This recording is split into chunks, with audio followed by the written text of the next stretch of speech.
Good morning. This is my workers' corner work for the Bible I did today and yesterday. Since they weren't so long, I'm just gonna do in one video at a time. So let me introduce what I believe in. Let me turn down this. There's already so much other noise in the background, my bed and my monitor. So basically, at this point in life, I'm more spiritual than religious, and a lot of people really don't know what that means. And I believe that I believe that there is somebody of God, the Lord, Heavenly Father, the Most High. And I don't compare myself to being a God because I know I couldn't do nothing that He doing at all. I could barely be okay with what's going on in my head and what I got going on every day. So I know I can't do it for everybody else around the world and stuff like that. So that's my intake on that. I know. And then when I say religion to me is a box. They confine everything into a box. If it's magical, fairies, and all that stuff, they want y'all to believe that it's not real. I believe all that things can be real, to the point where on my journey, I've seen the demons when they say like is a spiritual warfare. I've seen the demons on my back holding on to my arm, so there is a war going on.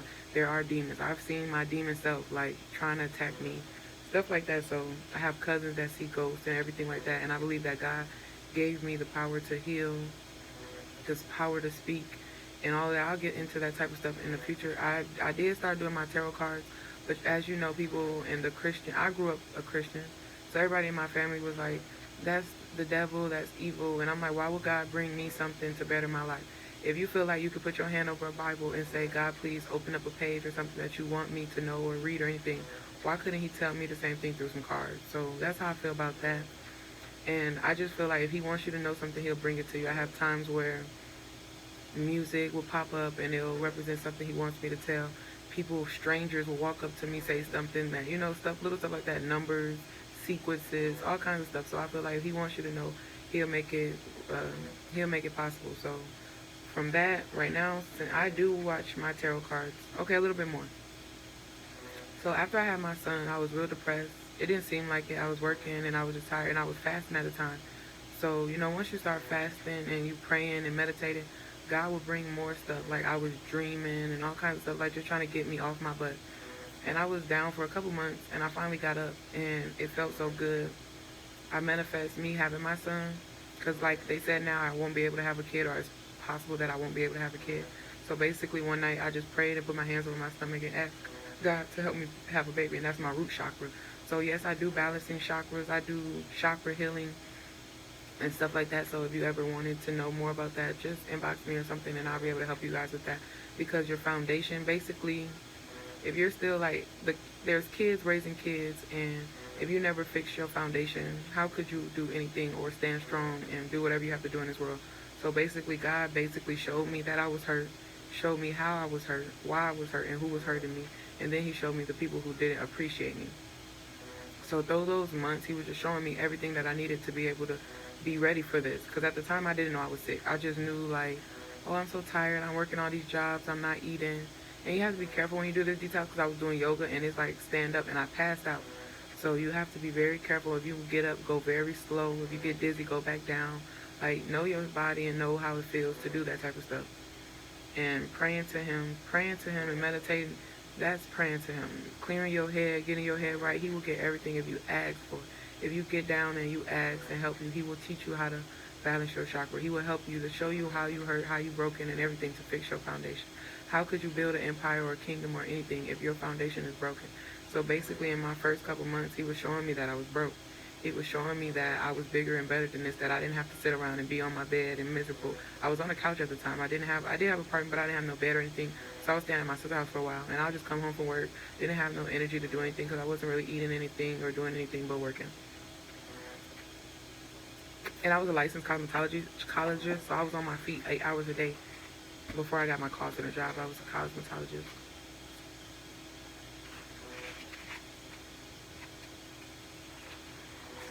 So through those days, like, and I was smoking at the time. So every time I smoked, I felt like I was closer to God. He was telling me more. Like I have dreams, like when in my past life I was a slave. One day I was smoking and I just got up and I knew how to sing those songs, like, in the dirt when they used to have the little dresses and they used to stomp around. I knew a whole routine. I knew how, like, the song and everything. And it was just like, how would I know that if I didn't do it? So it was just kind of stuff like that. Right now I haven't been smoking, and I feel like once I'm done with this, I'm not going to smoke. But I feel like that played a big part of my life getting to where I am to now. So basically he was preparing me for this time, because when I was down and depressed, when I first came here, I was here for a week. I had so much anxiety. I was so sad. I was so worried about a toxic relationship. My son dad, to be precise, I'm not really going to talk about him because he is a good guy and stuff like that, but it's just, we weren't meant to be. He was only here to give me my son, and I'm grateful for that. But that's a different story, and I'm really not going to touch on that because I'm past that at this point. I'm ready to love myself, and he was basically preparing me to love myself and get myself together so that I could show love and show power to other people. So yesterday I put my hand on the Bible and was like, God, please show me what you would want me to read and understand and do like that.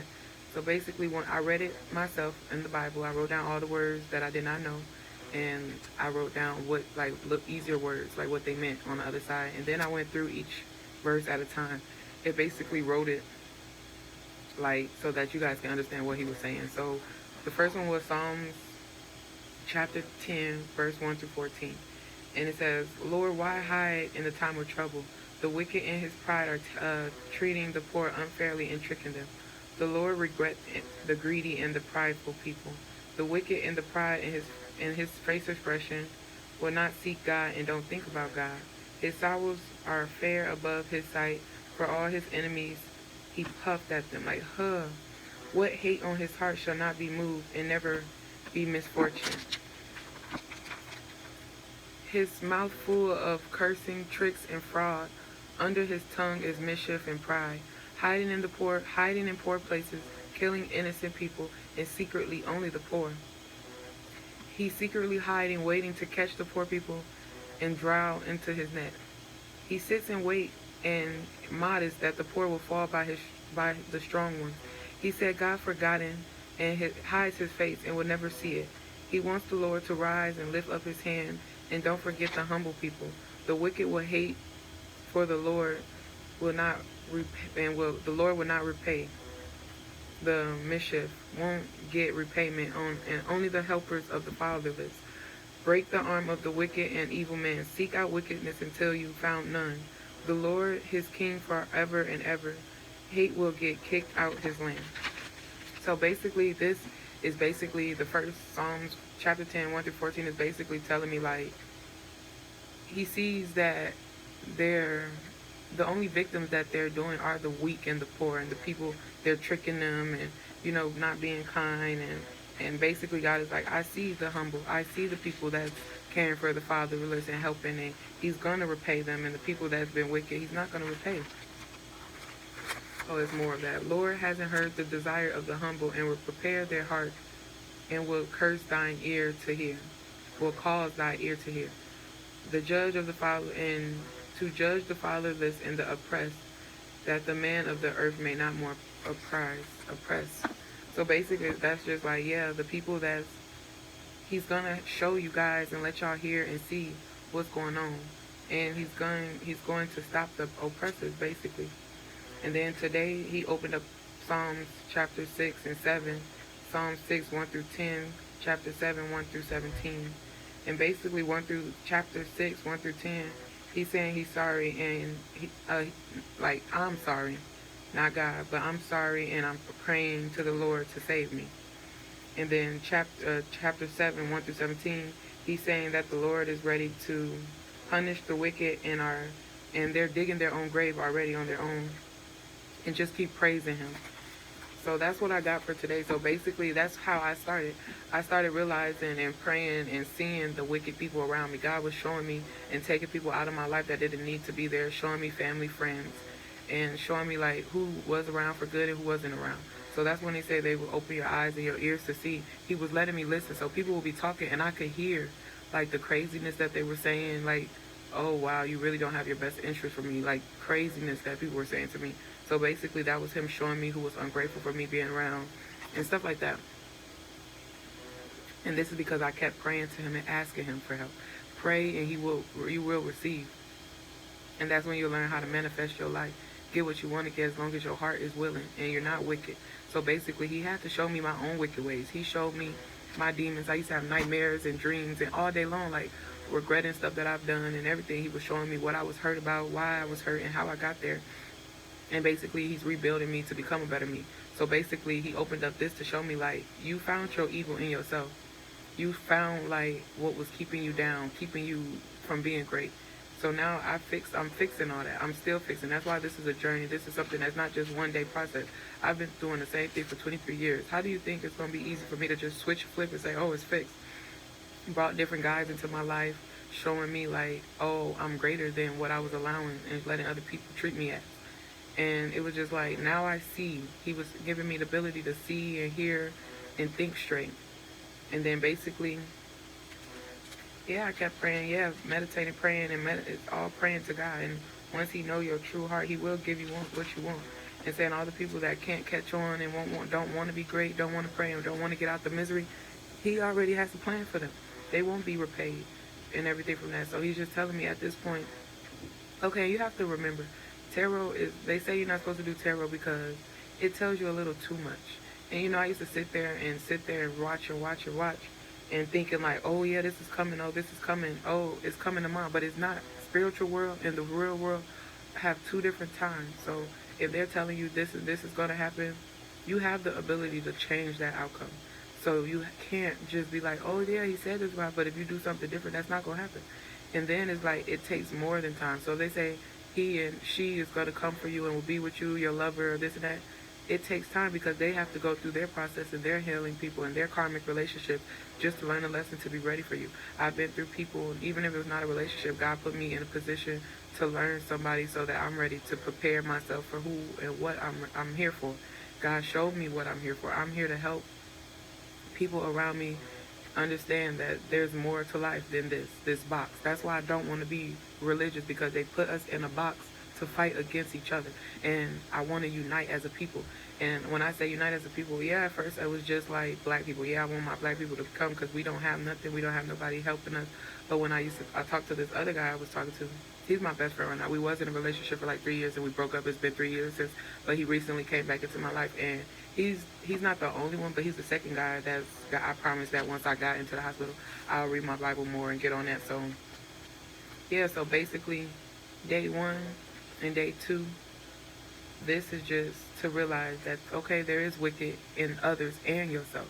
You have to find what's hurting you, what's your nightmares, what's your fears, and everything, so that you can become you. So that first time, pray, God, please show me what I'm doing wrong. Don't worry about everybody else, because everybody got to worry about themselves. You worried about somebody else. Your body is your temple, your parent, whatever. That's for you. You have to deal with that. You can't be worried about the next person, because if they're there for a reason. If they're not there for a reason.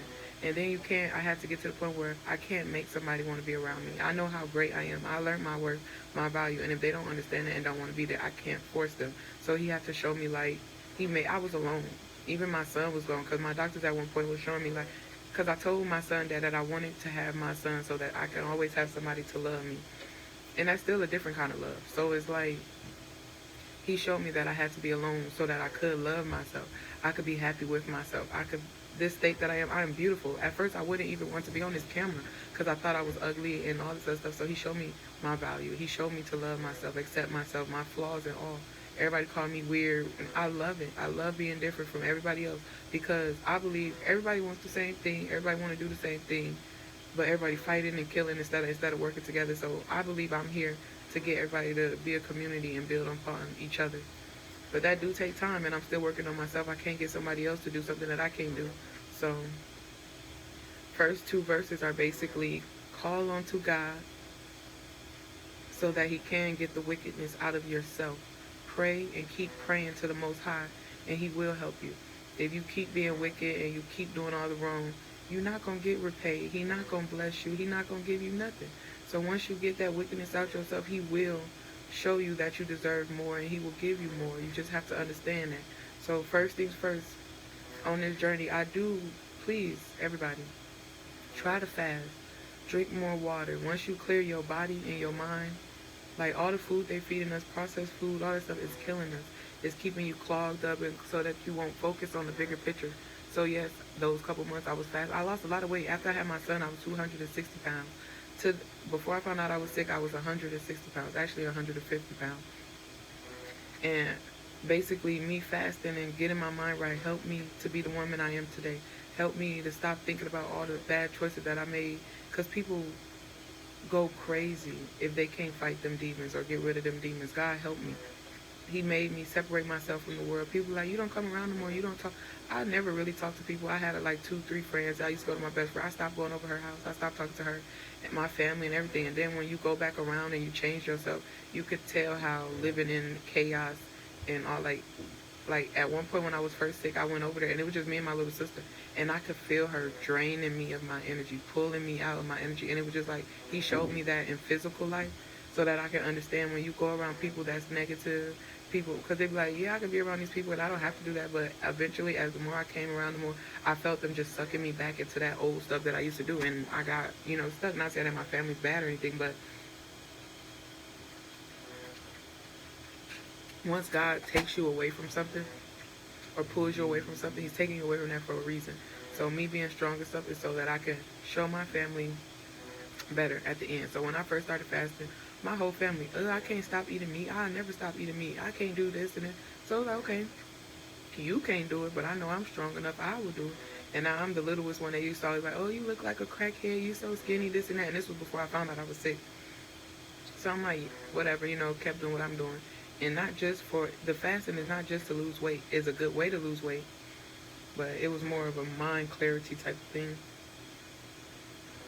So, and then I say, you can't live in a box and what other people are doing, because everybody's different and he's going to show you things differently. You're here, the reason you're here on earth is different from everybody else's. So you can't limit yourself to just doing what other people doing and stuff like that, because that's not what you're here for. I was here because I was strong enough. And another thing, fasting is for self-control. A lot of people have temptations, and temptation is not just drinking, alcohol, partying and stuff. My temptation is food, like to the point where I used to eat as a kid till my stomach hurted so bad I had to go to sleep. Like I would do that to this day. So basically he was showing me like, you can fast, be stronger, tell yourself you can't eat that, stuff like that. Even men, like temptation is everything. And when you get that self-control and you can tell yourself no, and you know that's not good for you, that's when you have something. Like once you're able to stop all the sins, eating is a sin, being fat is a sin, being dirty, can't clean up your house is a sin. All of that, people don't take that into consideration. All of that is a sin. So basically you have to learn how to live life without materialistic things. Stop spending your money on all this bull crap and it's just gone the next day. People be so, what is it called, hoarders, because so much memories, and remember, you grow more memories. Yeah, take a picture of something that lasts longer. You don't have to keep all that stuff. Throw that away. Declutter your body, your mind, and your surroundings. And that's the first step to becoming a better you. God will show you. Just ask, pray, say, just like, you don't got to get on your knees, because at one point in time I used to just lay down in my bed, on my stomach, on my back, wherever, and just pray to him and ask him for the stuff that I needed. Like, show me how to become a better me. Show me this, show me that, give me this, give me that. And then he started giving me my throat chakra. And that's, okay, so chakras, your first chakra is the red, the base chakra, and that's what you have. The next chakra is your sacral chakra, and that's what you want. And then the next one, I don't remember the names, but the next one is you can. Then the next one is you love. Then the next one is throat chakra. It has to do with speaking and being able to lead and, say stuff that God wants you to say. Then the next one is see, and then know, and then the overall is your third eye. Well, this is your third eye, but then there's one above it. There's 7 in total. And once you get them all balanced up, hello. Your last name on your birthday? Fraser Crawford. That was the lady to bring in my food. So I did want to continue with my Bible verses and stuff, but I am just going to go ahead and eat. I guess that concludes that. Yeah, my phone don't want to stay up. So basically what I will tell you guys to do to start your own journey, because I've been doing this journey since my son was born, even a little before. But be careful what you wish for, because he will give it to you. Basically, ask him to help you fix your foundation and be pure at heart. Whatever you ask for, don't ask for it so that it will hurt somebody else. And I know a lot of stuff like removing yourself from people will hurt them, but at the end it's for you, because you can't stay around forever and living in the shallow, because why be wicked and you don't get nothing out of it? been living in the same place for 40, 50 years and you can't fix yourself because you're worried about what the next person has to say. I had to remember, people gonna say whatever they want to say. This is your life. And if you want to be better, that's what you do. Be better for yourself, because you wasting all this time. You are time. And if you're not doing what you're supposed to do, then you wasting time. And people come and go. So on that note, it's your girl aquateal, and you guys have a great day. Until next time.